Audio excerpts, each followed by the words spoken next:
Welcome to Grown Up. I'm Avery Moorcloss. Today we are exploring a job that honestly would be my personal nightmare. But for my guest, it's her total dream job.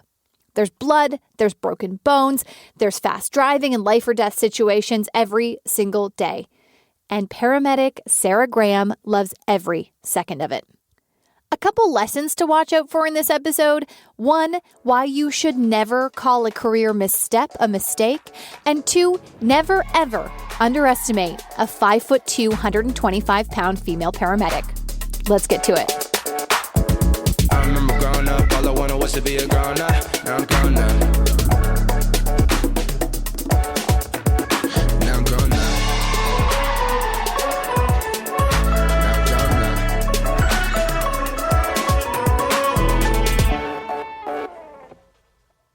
Just some housekeeping to start off. I love that you love listening to this show, but what if you could be part of making this podcast happen? And no, you can unfurrow your brow. This is not when I ask you for money. I'm actually asking for questions. I'm going to start taking question submissions from you guys. As I book more interviews with regular people doing interesting work, I'll be posting on Twitter and Instagram to collect your burning questions.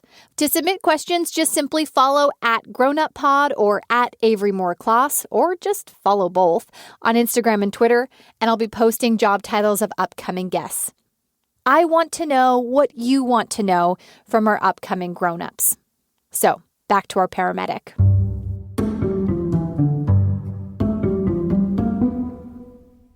It's not every day that you meet someone like Sarah Graham. She is endlessly positive, but speaks with a depth that demands attention. She is eloquent and gentle, but she's also tough as nails. Sarah is a firecracker, but with soul, you know? That's why it doesn't surprise me at all that in her late 20s, she quit a good job, also a job that she had to pep talk herself into showing up to, sold her house, and went back to school to fulfill a lifelong dream of becoming a paramedic. As a teen, Sarah was steered away from the profession by naysayers who were afraid it wasn't the right fit for a petite track runner. But by 30 years old, she finally transitioned to the career that she just couldn't leave behind. Sarah's career path was a windy road that led her right back to a life as a first responder. I know Sarah. We live in the same town. We know some of the same people, but I didn't actually know what she did for a living until one day when I showed up to a CPR class.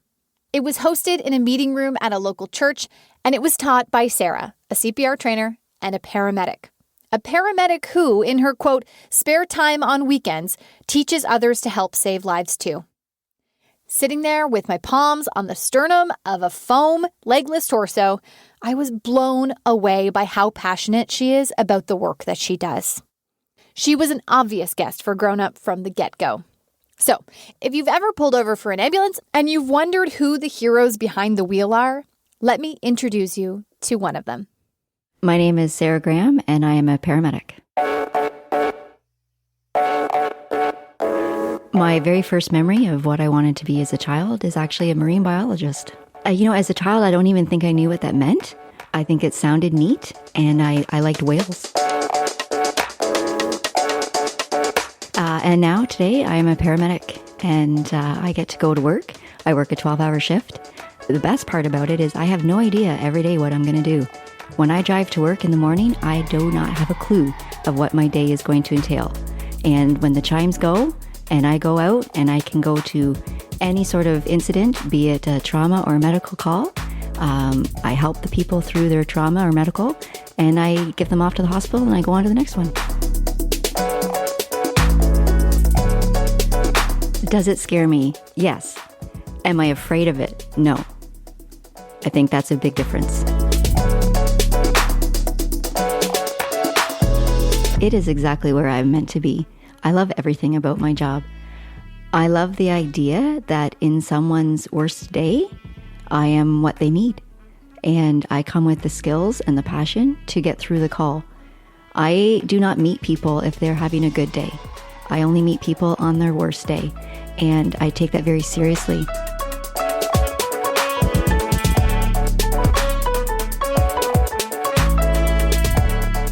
And now, a 30-second history of the job. Somebody time me. Actually, don't. The ambulance grew out of the need to transport wounded soldiers from the battlefield to hospitals to receive care. As early as 382 BC, wounded soldiers were no longer left on the battlefield for days to die of their injuries, or, for that matter, of thirst. They were transported to care by foot, wagon, or horseback.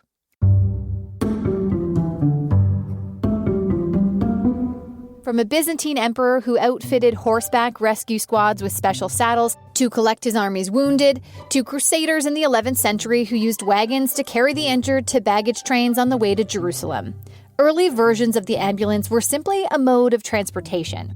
It's not until the mid-18th century that European armies begin sending physicians and surgeons out with ambulances to treat casualties under fire before transporting them to temporary hospital tents. Under Napoleon, they were called ambulance volants. By the early 1900s, the use of ambulances were widespread in North America as simply fast rides to the hospital with some but little complex care offered on board.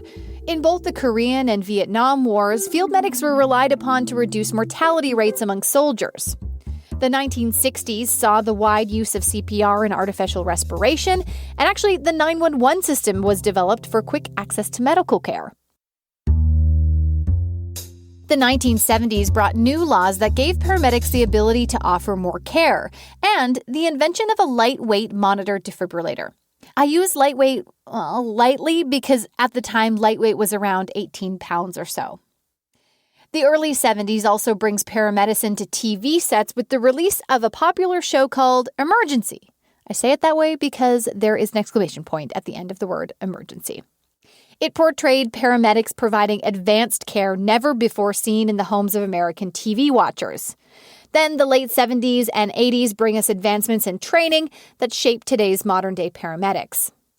So, to one of those highly trained modern-day paramedics, please enjoy my conversation with paramedic and CPR trainer, Sarah Graham. Sarah, thank you for being here and for doing this because you completely fascinate me. Okay. And I have so many questions, and I'm just glad that you said yes. I am so honored and so excited that you asked me to do this to begin with. So let's get started. This is fun. Yay. Okay. I think that I need to start with almost a disclaimer because if people who are listening who don't know you or have never met you, I just don't want them to feel like this eternal positivity you have is something you're putting on for the microphone because it's not. Okay. You're a very, very positive person with a job that is not always going to be a positive place to exist in. How do you stay so positive? Terrific question, because that's a question that I own every day. I wake up and make that decision every day because you're right. It's not always a positive environment, but when you are where you're meant to be, you can find the positivity through it. And I feel that every day at my job. Each day I am faced with different challenges that could absolutely take that positivity away from me. So it's a challenge I accept with passion to ensure that I don't allow that. And I know that this job is meant for me and I'm meant for the job. And with that, I take the challenges that I face and I love it. And it's true. This is who I am, which is why I know I'm where I'm supposed to be. I remember my mom asking me if I'm sure I could do this. And I said, Mom, I know I can, so I must. That's a really nice answer. Because I think it's one of those jobs where I think a lot of people would look at paramedic and say, oh man, I could never do that. Is it something you have to be called to? Like, thinking about the people you work with, is it something that you are kind of just born with the gumption to do, I guess? I feel that way. And just on a side note, I do hear that expression every day when I meet people and I tell them what I do. Usually the first thing out of their mouth is, oh my goodness, I could never do that. And then the next expression is normally, thank you for your service. So I think both of those sentences are quite interesting when they're back to back, that someone is saying, oh my gosh, how can you face those challenges? But then at the same time, thank you because we need someone that can. So was I led to this job? Absolutely. My path was a windy one. It wasn't a straight path, but I knew that this is where I was meant to end up. And for the longevity of the job, I think that's an important point. you can do the job. And I see that with some other coworkers, that you can do the job, but the longevity of the job and the passion that is required to stay positive in the job, I think is something that you have or you don't. And that's a really important, thing to look at when thinking of any career, really. Okay, let's talk about the windy path. Sure. So let's say the windy path starts at marine biologist. Sure. What as a kid was attractive to you about that job specifically? So, honestly, as a child, I had an older cousin, and I think the words marine biologist, I thought would somehow make him proud that I said those large words, right? Like you have cousins you look up to. And I remember him kind of looking at me strange and saying, "Do you even know what that means?" And I kind of laughed and I said, "No, but I really like whales." And I just have that fleeting moment in my life as something that kind of defined that stage. Obviously, I'm not a marine biologist, and truthfully, I don't even know what it would take to become one. But when it came time to actually choose a career, I really was going in the way of something healthcare related, and paramedicine just seemed to fit. I liked all the different ideas of it. It's like an onion, right? It's very layered with all the different requirements. However, at that time, I was really steered in a different direction. So I didn't become a paramedic. This is high school, or what age are you when paramedic? High school. High school. Yeah, okay. Absolutely. All through high school, I liked the idea. I took the first aid course, probably grade 9, and just got hooked. I instantly loved that idea. But again, you're trying to sort out as a young adult, right, a teenager, you're trying to sort out even your own identity and where that's all placed. So at that time, I didn't go into paramedic college. I went on to a different career, and it just never seemed to fit. And I think that's a really important point, because could I have been happy in that career? Yes. Was it a great career? Absolutely. But it wasn't great for me. Right. And I had a moment with a coworker where I turned to her and I said to her, "Are you happy?" And she looked at me very strange and she said, "Of course I am." I said, "Okay, are you happy with this job?" And she said, "Yes, this is the best job." So right away I knew, and I said to myself, okay, it's not the job, it's me in the job.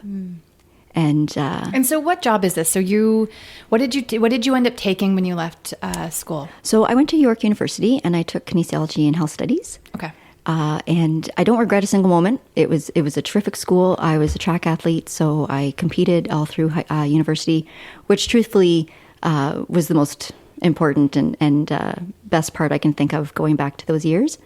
So on paper, the job was wonderful, right? I was working in a rehab clinic. I was dealing with people that had been through accidents, been through medical issues. And I found myself continually being more intrigued by what brought them to me than I was about healing them there. Interesting. Yeah. And when I would bring this stuff up to coworkers, because I'm very verbal and I always seem to need to analyze out loud. I'm not an internal analyzer. I like to talk out loud and sort things through. Ask my husband, poor man. I was going to say me too. Yes. Guilty. So, I'm always checking in, if you will. So I was checking in with my coworkers there, and I continually would bring up what brought our patients to us. And when I continued to see that, number one, they didn't care, or number two, it was, ooh, gross, how could you think about that? I realized, okay, so I'm just on the wrong end of this. Right. And I went back into my high school thoughts on, that's what I originally had thought in the first place. Okay, so you in high school, you have this idea that comes to you about being a paramedic. Mm-hmm. How do the people around you react to that? I mean, I can imagine having a teenager come home and be like, I'm going to be a paramedic and, be on the scene of, right at the root of injury. What was the reaction? Well, as you can imagine, it wasn't positive. And it was to a point where I was absolutely steered in a different direction. Words and phrases came out like, so I'm a petite person, And it was very much discouraged that I would never be strong enough to be a paramedic. Other phrases came out about my passion, saying, but you lead with your heart on your sleeve. How can you do a job like this? And to be honest, and so if I may, I'm obviously aging myself by saying this, but I graduated high school in 1994. Okay. And phrases like, you're a female, came out. And all of those things at a very tender age of 17, 18, I took to heart because what was I supposed to know? I was just a child. And I think that we need to listen to our inner child a little bit more. Now having children and looking at them, children know a lot more than we give them credit for. But at that time, it wasn't a negative thing, because going back to school as a mature adult and becoming a paramedic later in life was perfect. And I don't regret a single moment I spent at university. I don't regret any of the growing and maturity. I think those things are what is going to allow me to be the paramedic that I'm proud to be. Was there a part of you at the time when I'm assuming in your 20s and you're working kinesiology and you realize what I should have actually Absolutely. done? Is there a part of you that's kind of regretting, like, I could have spent, all these years working in the thing that you eventually realized you loved? Well, only when it comes time for retirement and pension, let's be honest. That's a very good answer. Yes. But no, so I lead a life with no regret. And I think that that's a really important point for people to understand is I became a paramedic at 30. 30. That's okay. I don't look at all of my hours and time spent in my 20s as time lost at all. That's irrelevant to it. It's my life, and these are the hours I've been given. So at the time, in a job that I found very frustrating, yes, I had dark days where I thought, what am I doing? But those dark days pushed me to follow my path and to get the new career that I'm now in. So I can't regret or wish those days away. But at the time, absolutely. Oh yeah, I thought many, many days. To be honest, I felt like a cage bird. When I would drive to my job and I'd park my car, I'd kind of sit there for a few extra minutes and think, okay, let's go. We can do this. One more day. Come on. My darkest days at work, I never think that now. Interesting. Mm-hmm. I think that's such an important message too, because, and honestly, part of the podcast, the point I'm trying to make, I think, because, every podcast has a thesis, is that our path is going to wind, like specifically with career too, like it winds and jogs, and I say it zigs and zags, but that's okay. I think a lot of kids have this idea that, when they're 14 and someone asks them what they're going to be when they grow up, they have to have an answer, and that has to be what happens. That's right. That it has to be a static thing. Or that you have to know. That's right. Right? Yeah. Tell me about the decision when you finally, you're talking yourself into work every day. What pushes it over the edge? Like, what finally pushes you to make this decision to go back to school in your late 20s? I was walking to my job and I saw an ambulance parked on the side of the road, and there was 2 medics standing beside it. And I just felt such a pull. I walked over to them and I introduced myself and I said, hi, my name is Sarah. Can I talk to you for a couple minutes? And they looked at me a little startled at first. And I just said, I've always wanted to be in this career. Can I talk to you? And thankfully, they were so open, because obviously they too loved their job. And then what's terrific was that once they realized I was in the healthcare field, I was a mature adult, all of those things, I actually went out for 2 ride-outs with them. Really? Not as a paramedic at the time. They don't do that much anymore. But back then, again, it's a little while ago. So I actually went out for 2 ride-outs, and I came home a different person. And I just said, that's it. I know what I need to do. Still unsure, because it was a big thing. It was a big undertaking to go back to school as an adult. I was actually driving to the gym, and a man and his dog got hit by a car right in front of me. I jumped out of my car and I went over and I started to be that person and assess. And other people were kind of looking afraid. And I realized I wasn't afraid. And I just thought, whatever it takes, I need to do this.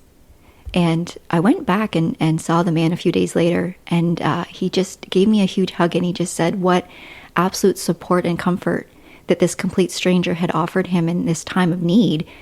And I just knew. I came home and I just said, that's it. It's done. I have to do it. And I did it. It wasn't easy. And I moved away and I went up and I did college and I struggled through. And it was the best struggle of my life. You come around to a second time. Yes. Saying you want to be a paramedic. Is the reaction from people you know different, or is it the same? It's the same. It's the same, but I'm different. So I do it anyways. I'm not going to say I didn't have support because, my family has always been supportive. I've always been kind of the loose cannon in the family. As a child, I remember very clearly in grade 6, I ran away because I wanted an adventure. So I stuffed a couple pairs of socks and pajamas in an IGA bag, and I got as far as the park and realized I had no clue and came home. I spent a summer sleeping in my backyard because I didn't want to come in the house. I wanted to be outside. That summer, I carried bricks around with me because my dad said I needed to be stronger to go on a canoe trip with him.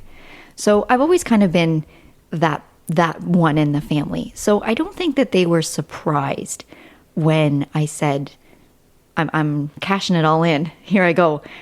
They were scared for me. And I think that that's different from not being supportive. And I understand that now. At the time, maybe I didn't as much. But absolutely, the questions came around of how would I do this financially? What does this look like? Do you know that, you have a career right now? You have a job. Why are you doing this? When you don't understand something, you have a lot more negative questions. And that's where I found that it was coming from, was just the negative questions, I think, came from the ignorance to my passion.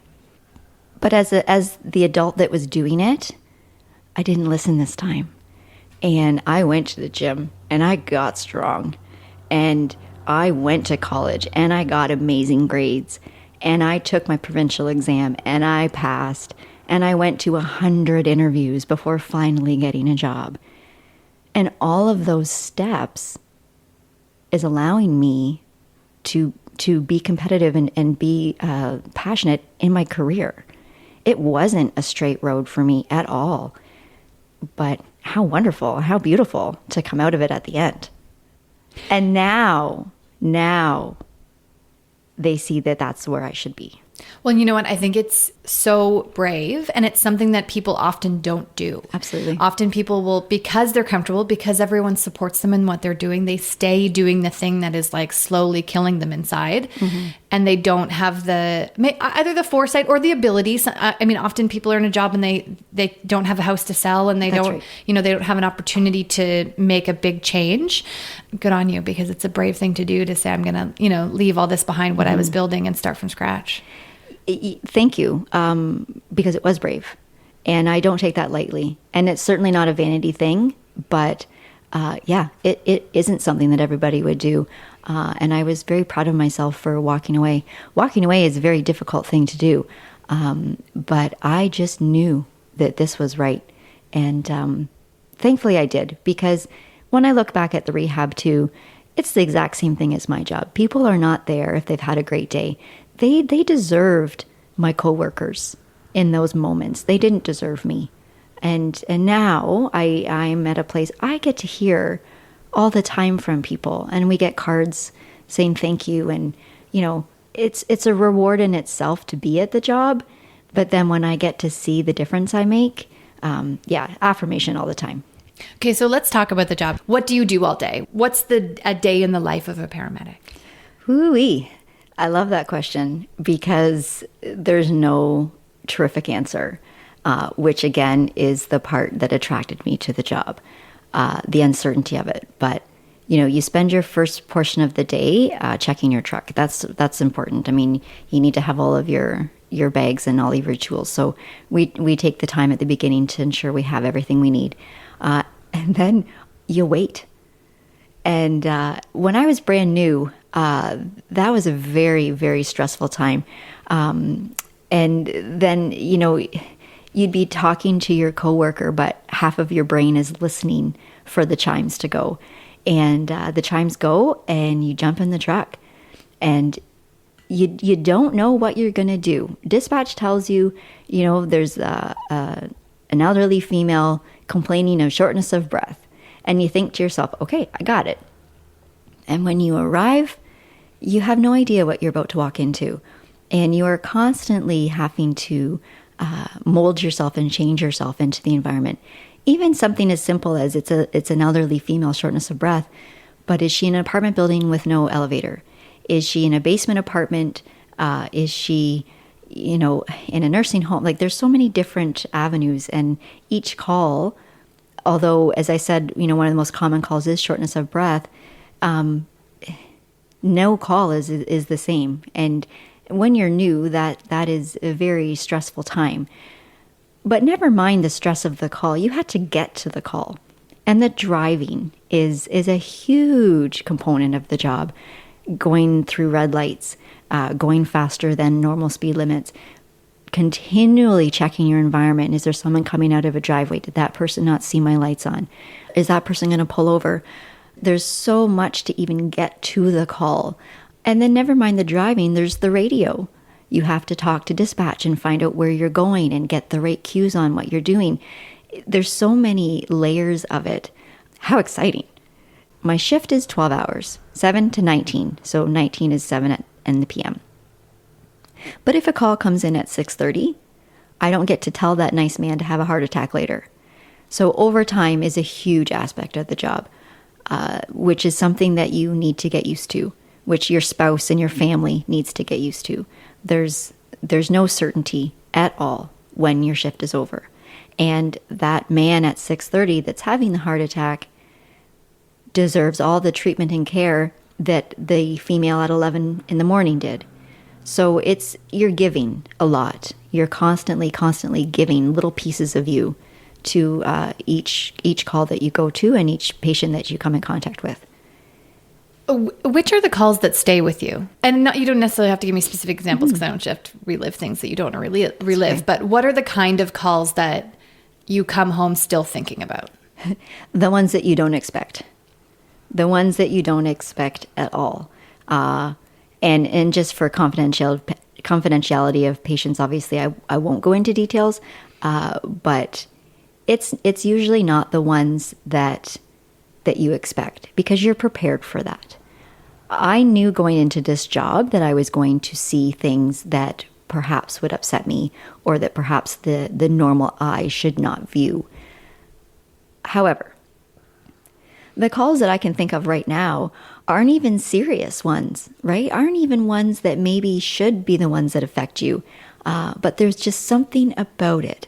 I remember very specifically a coworker saying one of their most difficult calls was because of the dog on scene. And they had just put their dog down. And when they went to this call, the dog on scene was just like their old dog. And it was kind of a nothing call, but it was enough of a call in conjunction with this dog that still bothers them. Even though the person was elderly, it was okay. Everything was okay with what was happening. The family was okay with what was happening. The medic had a really hard time with that call afterwards. So I think that's kind of an interesting point, is that sometimes it's just what is the layered with the call, not just the one example. On the flip side of that, what's a really good day? Like, what are the days you come home and you're like just flying? Well, let's for everyone listening, let's just bear in mind that I am a paramedic. So what I'm about to say is not disrespectful to any of you out there. But I got into this career for a reason.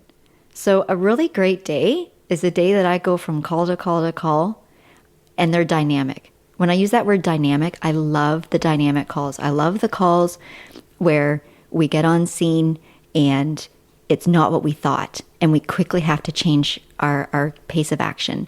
And then we think it's maybe a diabetic call, and it quickly turns in that it's actually an anaphylactic call. So now I need a different drug. I need a different needle. Maybe I need the police to get on scene real quick because something is turning the wrong way. all of the things that make people's hearts beat, it makes my heart beat too. And that's why I'm in this job. A terrific day is when all of those calls go back to back to back to back, and I get off on time. Yeah. Okay, let's talk about, and maybe I'm wrong. Tell me if I'm wrong. Yeah. But I assume that most of your colleagues are male. Is that a fair assumption? Used to be. Used to be? It's changed? Yeah, absolutely. Okay, so maybe tell me, what's that journey like from, going into being a paramedic as a female and how it's changed over time? Yeah, I had some uphill battles when I started. And if I may be as blunt, there's a specific example that comes to mind. I hadn't been on my job more than about a week, and I had 2 shifts that went very well with 2 different partners. And then I was asked to come into my boss's office, and he said that there was concerns about my lifting ability. And I was surprised because everything had gone really well. And I said, if I may ask, who brought these concerns to your attention? And when he told me, I was heartbroken because I hadn't yet even worked with that person. And the style of person that I am and the type of person that I am, I went to that person flat out. And I thought, if they have the courage to say it when I'm not standing there, surely they have the courage to say it when I am standing there. And so I went to this person and I asked them straight out about their concerns. And they just said that they had seen me in the hallway and questioned my ability.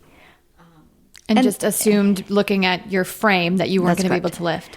And that was very hurtful, again, because of the windy road that I had been on to get there. I guess I was under the assumption that I had arrived and that I had beaten the odds, and here I was. Just to realize that I had opened another can of negativity towards me. So my boss, obviously he needs to be very diplomatic about the whole thing. So he rode out with me on my next shift as my partner. And halfway through the day, laughed and shook my hand and said, "No problems here." So awesome. Again, can I be angry at that person? Can I make it into a thing, make a mountain out of a molehill? Absolutely, I could have.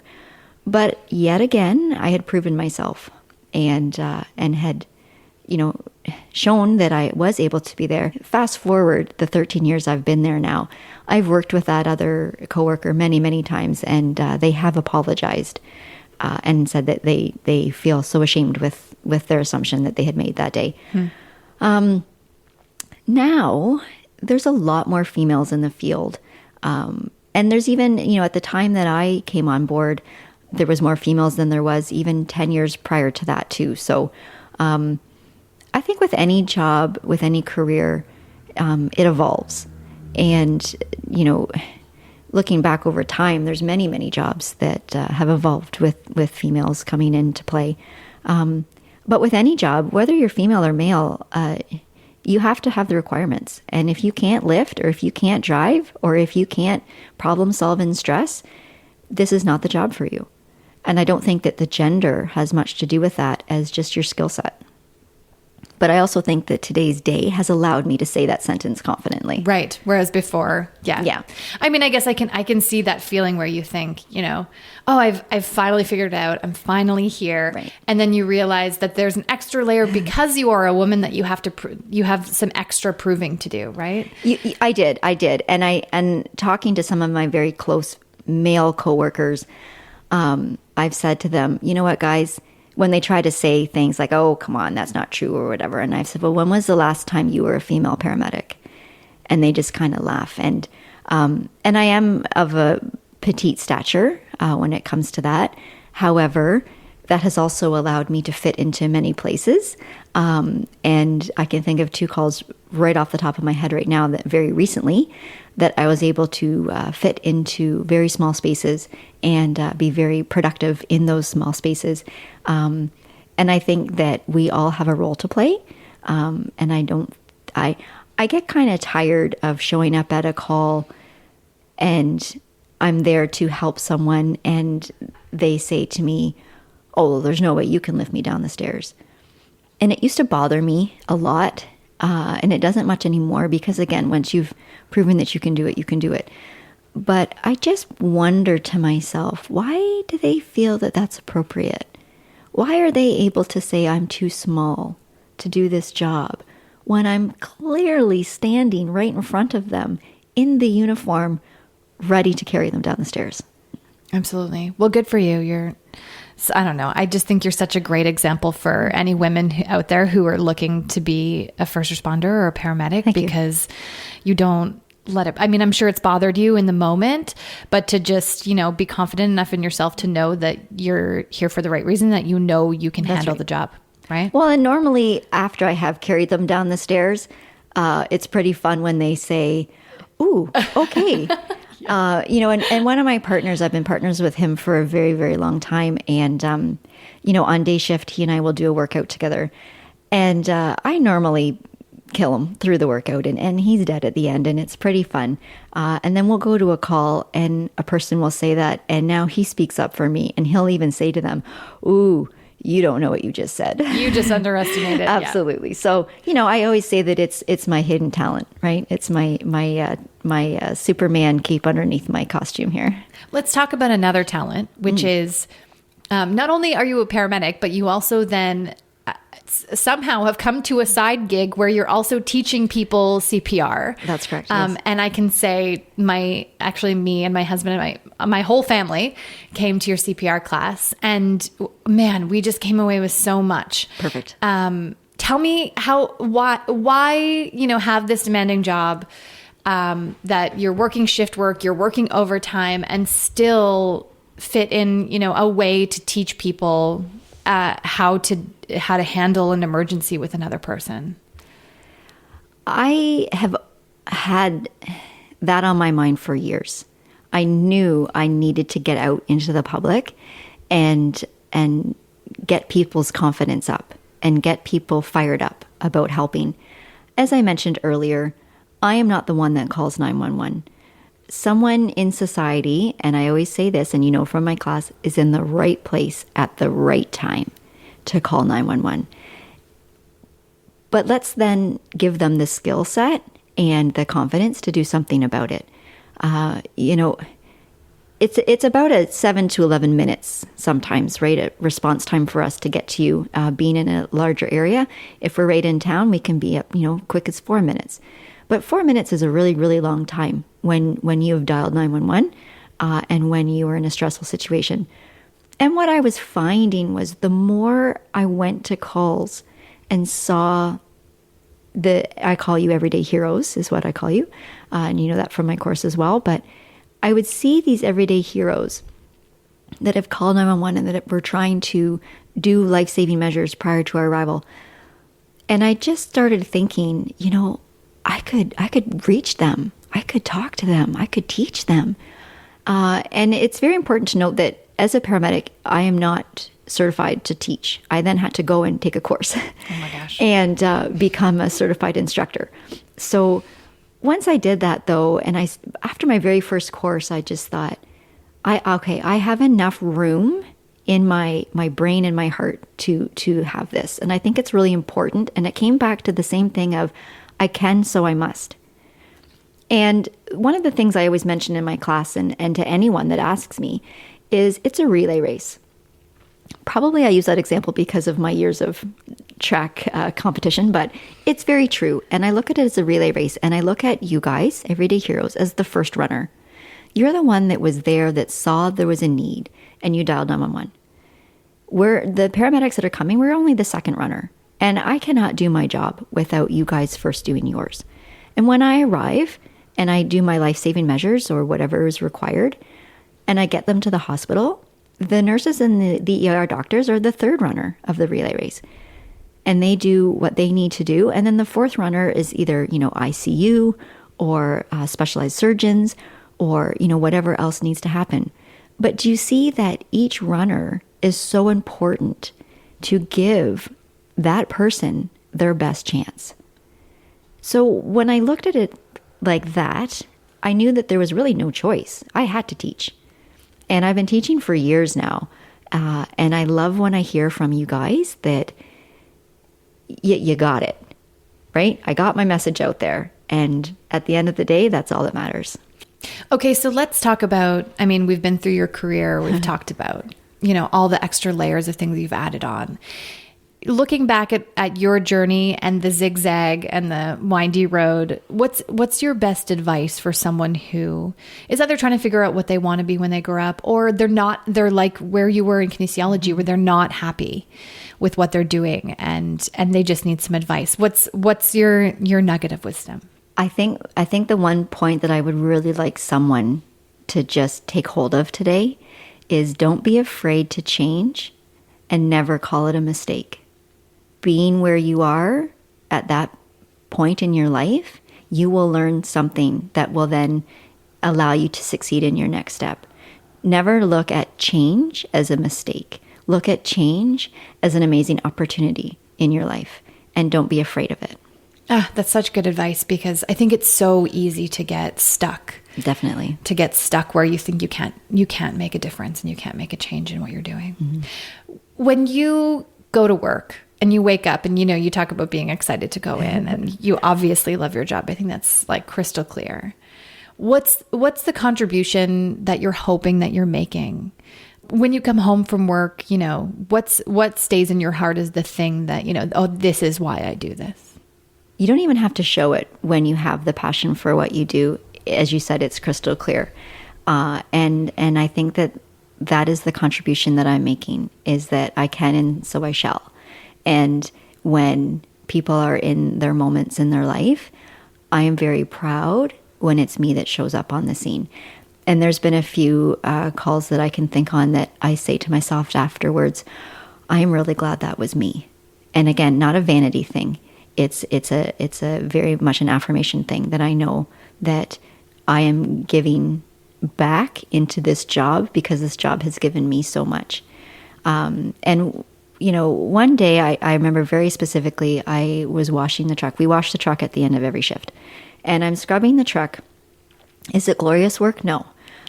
Is it required? Yes. So I'm washing the truck, and my coworker was like, oh, can't believe I got to wash this truck. And I just looked over at him and I laughed and I said, not anybody off the street gets to wash this truck. And he just couldn't grasp what I was saying. And I said to him, you know how much it took for me to wash this truck?